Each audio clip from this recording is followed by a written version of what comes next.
thinking about roguelikes and what I want to include in my next game, which I plan to be a roguelike. I think all of the ideas I have are a roguelike of one kind or another.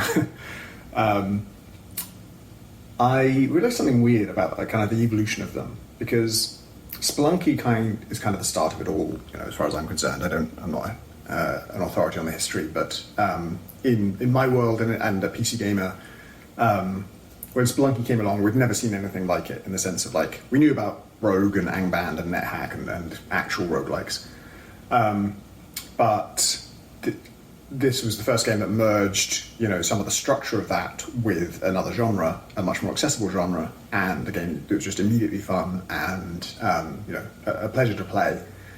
And I actually, although I knew about those games, I still haven't ever played Rogue, Angband, or NetHack, and they're a bit of a closed book to me. So this was my first exposure to a game where you play short runs and it's different every time, and when you die, you're all the way back to the start. That genre has obviously exploded. I think it's fair to say it dominates indie games, at least. It's bled into AAA a little bit, which is, I think, the only gaming prediction I've ever made that came true. We used to, every now and then as a journalist, and then on the podcast, we'd be prompted to make predictions about the future, and it's always just I don't fucking know. But that was the only one I ever made that came a little bit true. Stuff like Returnal and some big games have a sort of roguelike mode added to them, and then there's stuff like Hades, which is sort of as mainstream as you get, I think, that although it's still arguably indie. But yeah, that genre has exploded, and it took me a while to notice that the thing that exploded is kind of missing from Spelunky, or at least I think a key ingredient in the genre now is not really present in Spelunky, and that's Buildcraft.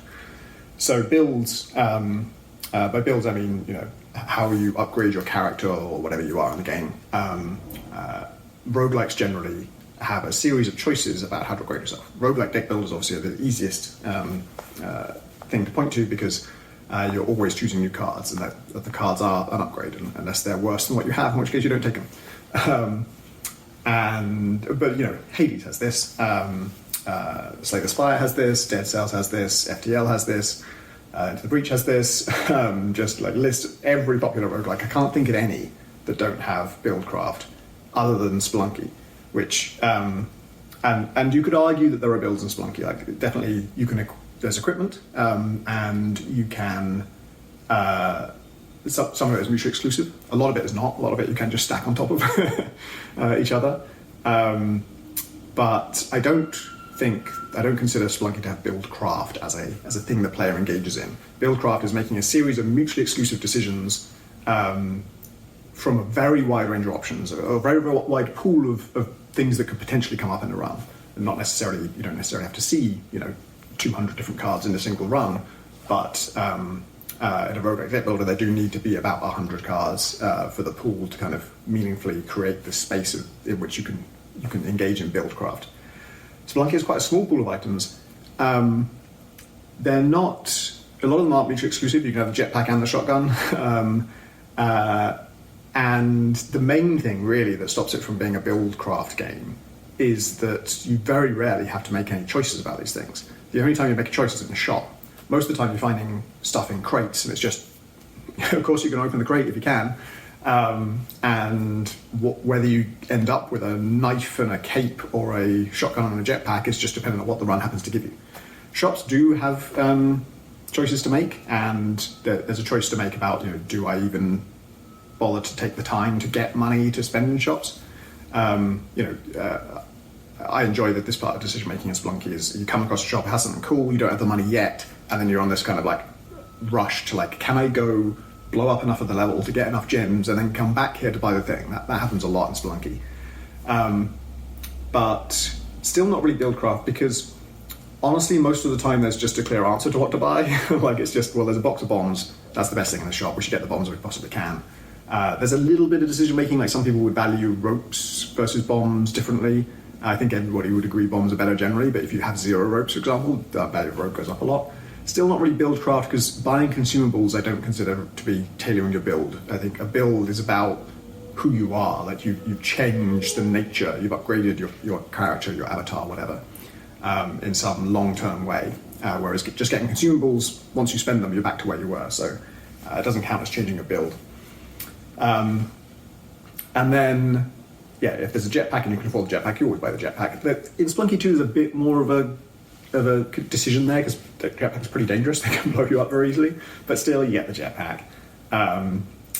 And even if you don't, it's not really like, instead of the jetpack, I get this thing.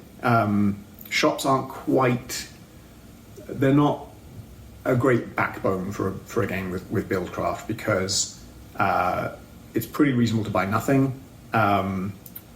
You can buy multiple things. There isn't this mutual exclusivity. A variable core of Buildcraft in roguelikes tends to be the 3 choose 1 pattern. You get offered 3 things, pick one of them, you can't have the other 2. This is quite a weird pattern in the sense of, like, it's hard to give an analogy for it. Like, I've been thinking about, do we have that in my next game? And I can't think of an explanation for it. So right now it's not in there, because it's pretty weird. Most games just don't bother to explain it. You say Spy, just every now and then you get offered, after every fight you get offered 3 cards and you pick one of them and you don't get the other 2. Why? Don't know. These are like abilities. It's sort of like you're developing your skills, I guess. But if they're physical upgrades, it's pretty hard to explain. But Spelunky has nothing like that. It never offers you that kind of exclusive choice. Maybe because it is more grounded. It is sort of like, it's not a realistic game, but there is a sort of authenticity to it. Like, it doesn't have a lot of gamey stuff, gamey contrivances. Like, it does in some ways. There's a lot of contrivances, a lot of like retro game cliches, but there isn't a lot that sort of where the game designer steps in and says, here's the choice I'm presenting to you. So maybe it's a style choice. It's interesting. But yeah, it's also interesting that is such a huge part of roguelikes, and that it wasn't in the kind of the one that started it all, kind of, as far as I know. I do feel like it's fair to say Spelunky popularized the idea of roguelike. I can't say for sure if there was ever one before, ever a game that merged the dynamics of rogue with another genre that was more accessible before that, but it certainly is the one that popularized it. And it's interesting, it's very much a game designer's game. I think a lot of game designers overestimate how popular it was. It actually, it was a hit, both of them are, but a lot of what came after outsold it, as far as I can tell. I can just go by like Steam reviews, like FTL and Dead Cells and Slay the Spire. I think all 3 of those have also outsold both Spelunky games. So the genre that kind of spun off from that Spelunky started is commercially a lot bigger than Spelunky itself, which is maybe that's not unusual in the first game. But I do wonder if that's to do with Buildcraft, because I feel like Spelunky is a play forever game, like it's evergreen, but it's kind of hardcore evergreen. You have to relish the challenge, you have to relish the chaos, you have to relish the randomness. Whereas something like Slay the Spire and Buildcraft games in general, there is this tantalizing promise of discovery. You're going to discover some new combination that's never been done before. Like, that's what I love about roguelike deck builders, especially because they have this huge pool of usually 100 cards. 100 cards for the class that you're playing. I think Slay the Spire is like 92 cards for each class. I don't know how many Monster Train has, but Monster Train, you pick 2 different classes, essentially, 2 different factions, and you combine them, and even the order in which you select them is different, determines which champion you get, and things like that. So there's so many combinations, and Monster Train is, I think, an especially good example of just like, played it for hundreds of hours, 1,000? Don't know. And I will still, if I fire it up today, there's a good chance I'll have a build I've never had before. Sometimes, like, even just the type of build, it feels fundamentally new. And Spelunky doesn't have that. You hope for a jetpack and a shotgun. Sometimes you'll have, an unusual combination.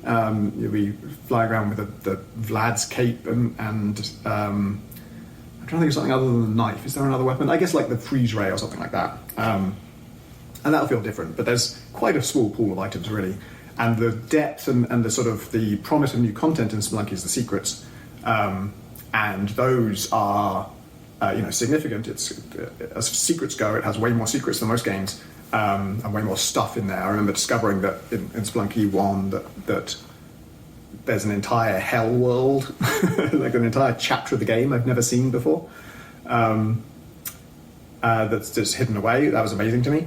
But mostly that stuff, the longevity of that stuff is its difficulty. It's extremely difficult to get to any of that stuff. You have to do an incredibly long chain of things all in the right order.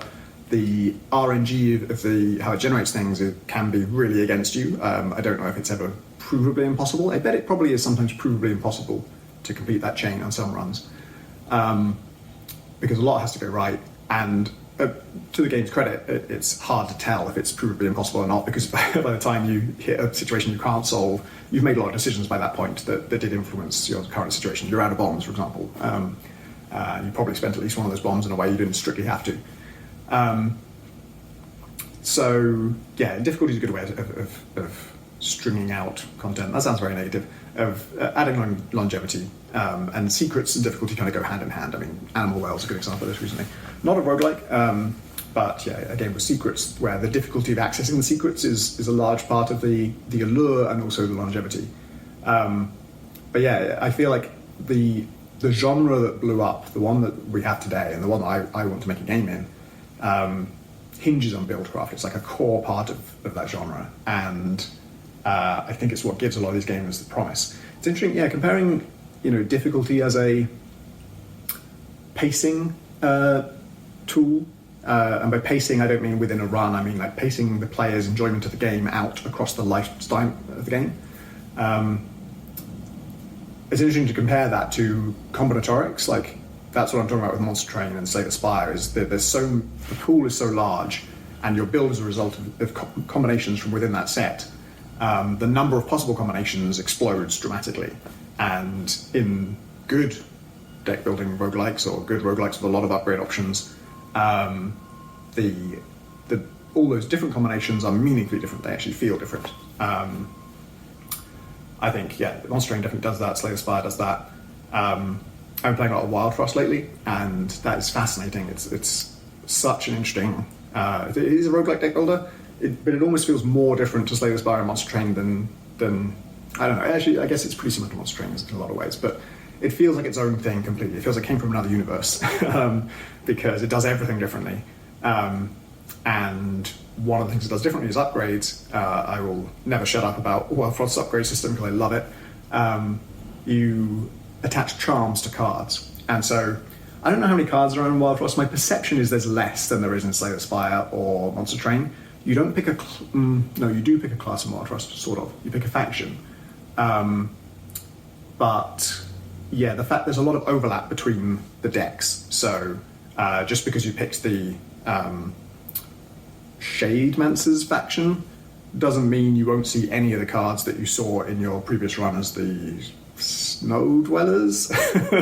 I never really pay attention to the names of them. I just know it's the Frosty Boys, the Shadow Boys, and the Clunky Boys are the three factions in Wildfrost. There's a lot of overlap between the decks, and also you, in particular the companions. The companions are units that you deploy in the field. Those seem to especially have a lot of overlap, or those come to define your build in a big way. So if it was just cards, I think Wildfrost would feel pretty repetitive. It does, much as I love it, I do have an issue where when I get to a run and I get offered Nova, who is a unit who can hit every enemy on the battlefield. She has major disadvantages as well, but it is possible to upgrade her in a way that makes her super powerful. I'm offered Nova and I'm like, that is the right choice here. She is the best of these three options. But do I want another Nova run? Because once I have Nova, you need to spec into it to make it work, and then it becomes a Nova run, which is going to feel a bit similar to your previous runs. But this is all to lead into the fact that the variety in Wildfrost doesn't come from completely unique combinations of cards that you've never seen before. It comes from how you upgrade them, because in Slay the Spire, upgrades are very limited. Every card just has one upgraded state, with one exception. And you have no choice over it, just upgrade or don't. The choice is which card to upgrade. Monster Train cards have sockets, and you can plug upgrades into them, and it's really cool. There's loads of stuff you can do with that. I would say Monster Train suffers a little bit from the fact that there are just, for units especially, there are just upgrades that are straight up the best ones. There's just the big stone and the multi-strike one. You want those if you can possibly get them. And re-rolling the shop to try and get those is a bit of a hollow affair. And ultimately, the main effect of that is it just reduces the potential build variety.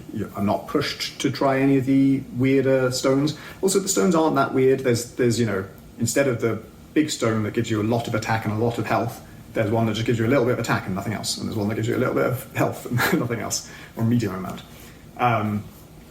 Which obviously just leads to less variety overall.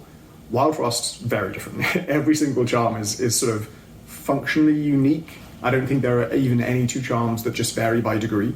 All of them do something fundamentally different to the others. Some of them are mad. A lot of them can overwrite the properties of the card that you're applying it to. And then to add to it all, a lot of them, maybe even all of them, no, a lot of them can be applied to either units or spells. Cards can be units or spells. If they're units, you play them to the field and then they're there for the rest of the fight. If you have a charm that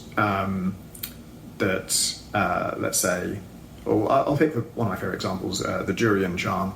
It raises the text on the card and makes it do, I think, 5 more damage, something like that, which is a significant damage boost. And erasing the text on the card, what effect does that have? Well, it completely depends what card you're putting it on. A lot of cards that will have no effect at all because they don't have any text that does anything special. Some of them, the text is the whole point of the card, so you ruin the card. Some of them, the text is partly positive and partly negative, so now it's a trade-off of like there's one where it's a unit and she has a ton of damage and a ton of health, and she has barrage, which means she hits all enemies in a row. Fantastic. Except, big downside is every time she attacks, she takes 5 health off herself and all the friends in the row. Huge downside, horrible. If you put During Fruit on her, you lose that downside, but you also lose the barrage, so she won't hit all of it because that's part of the card text.